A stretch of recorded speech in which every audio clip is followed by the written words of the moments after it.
Ayun mga boss, bali maglalagay tayo ng pin light sa may canopy. Babalik natin yung cover nya, then nilagyan na natin yung bracket.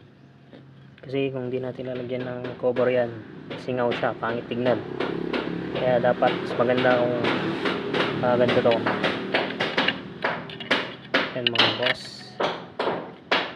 para nakalapat. Kasi doon sa canopy, pag walang cover, singaw siya. Yan lang yung discard natin mga boss. Tara, cut na natin ito mga boss. Tapos na natin install yung pin light sa may canopy. Bali yan yung discard ko pag maglalagay ng ilaw sa mga canopy. Ilalagay ko muna yung cover ng junction box, tapos lalagay ko yung bracket. Natin salpak yung pin light para walang singaw. Yan naman yung output ng nilagay natin pin light sa may canopy. Ayan yung pin isa. Dito sa may balcony, dalawa din. Bali 4 dito. Thank you.